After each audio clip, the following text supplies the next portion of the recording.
যুক্তরাষ্ট্রে মর্গেজ হার ৩ বছরের মধ্যে সর্বনিম্নে নেমেছে। ৩০ বছরের স্থায়ী মর্গেজের গড় হার এখন ৬.০৬%, যা গত বছরের ৭.০৪% থেকে কমেছে।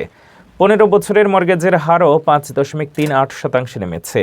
হার কমে যাওয়ায় বাড়ি কেনা এবং রিফাইন্যান্সের চাহিদা বৃদ্ধি পেয়েছে, যা আবাসন বাজারের জন্য ইতিবাচক সংকেত।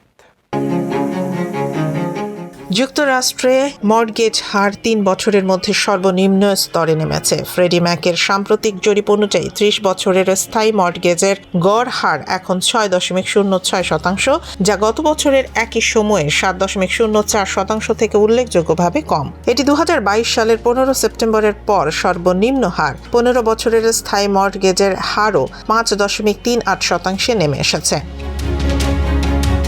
ফ্রেডি ম্যাকের প্রধান অর্থনীতিবিদ স্যাম খাটার বলেন, হার কমে যাওয়ার ফলে বাড়ি কেনা এবং রিফাইন্যান্সের চাহিদা বৃদ্ধি পেয়েছে।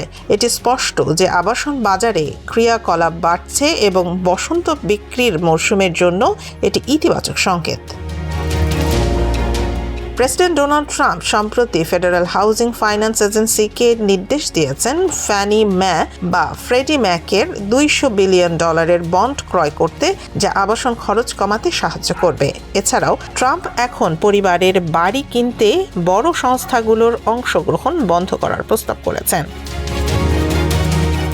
বিশেষজ্ঞরা আশা করছেন মর্গেজ হার নিম্ন ৬% সীমায় স্থিতিশীল থাকবে, যা ২০২৬ সালে বাড়ি বিক্রির ক্ষেত্রে ধীর কিন্তু ধারাবাহিক উন্নতি আনতে পারে। তবে উচ্চ মূল্য এবং সীমিত উচ্চ হারযুক্ত মর্গেজের অবশিষ্ট বাড়ি কেনার পুনরুদ্ধারে সীমাবদ্ধতা তৈরি করতে পারে।